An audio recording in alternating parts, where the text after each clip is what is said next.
Hi, welcome back to the Mental Health and Addiction channel. I'm Justin. I'm just going to make a short video today. I just wanted to acknowledge everyone out there who's doing everything that they're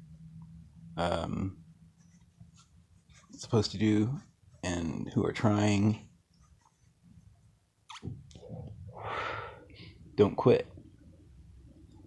What you're doing is going to make a difference. Trying, whether you're making it or not, try. If you're not making it, make some changes in how you try. Don't repeat the same problems over and over in the same way. And that's part of what I'm hoping to help people accomplish. Rather broadly, with just information that I feel is not usually used or necessarily known or accepted by mainstream, necessarily people that don't haven't been there before. Basically, is how I got my hand up. So I'm like, oh, that's what I mean. Anyway, I want to know what your concerns are with anything right now. What are your personal concerns with anything that's going on right now, with recovery, with anything going on in your life, anything related to the pandemic? A lot of people, I go to the psychiatrist. I went to my psychiatrist yesterday, and he said that there's a lot of people who are really, really, really freaked out. And my psychiatrist happens to see a lot of homeless people because we're downtown.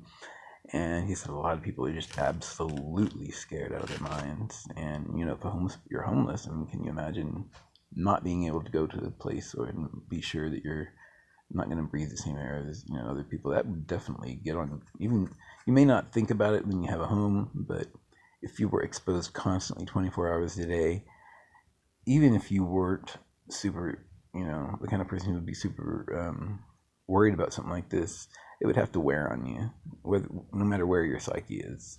So think about that. Know that you're not alone in any of this. I'm here with my boyfriend. I'm not alone.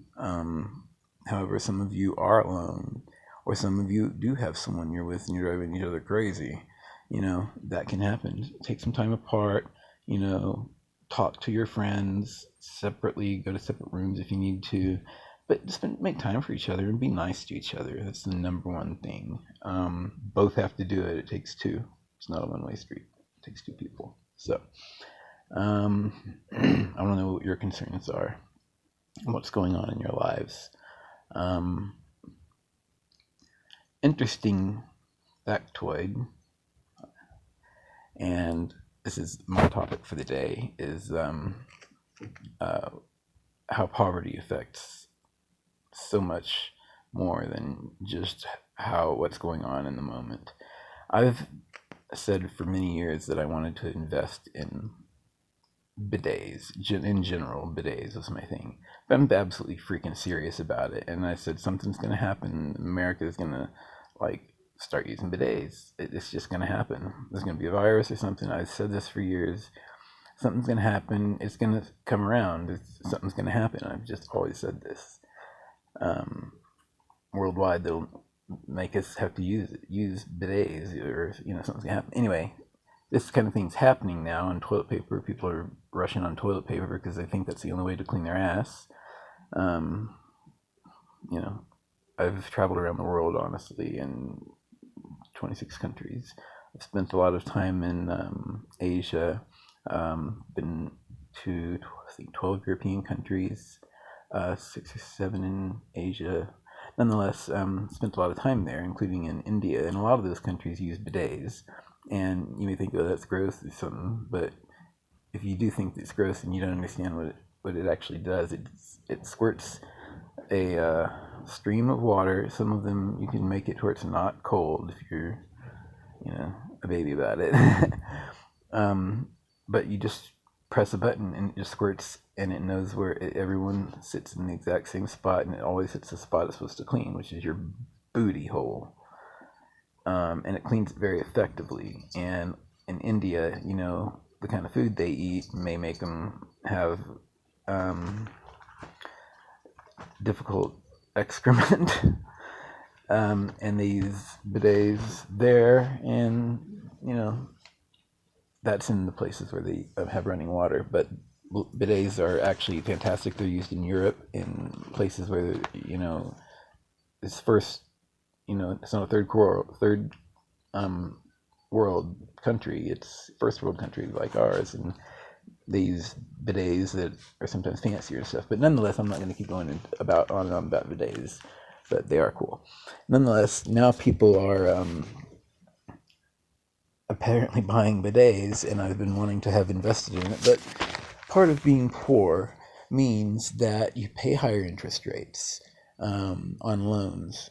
You probably end up paying NSF fees, non-sufficient fund fees in your bank, or you've already had that happen and you can't even get a bank account now, which also makes it much more difficult to get other things done financially. When you're poor, there are many, many, many barriers to being able to make advancements in your life. Everything costs more money because of interest being higher, because you are more risky to lend to. Well, it wouldn't be as risky to lend to these people if they didn't have to pay outrageous interest rates and stuff. Usury laws need to be changed. But that's one thing. And then there's the idea that I've had where if I had money, I would love to have had it invested in something, and I would have, in several years, I believe, quite a great return, for like retirement or something. I wouldn't tap into it right away. But there's many barriers, and I want to know, what barriers have you faced in your life that are because of poverty or because of your mental illness that have held you back? Things that you cannot control, your caste, your class, basically where society ranks you because of your socioeconomic status.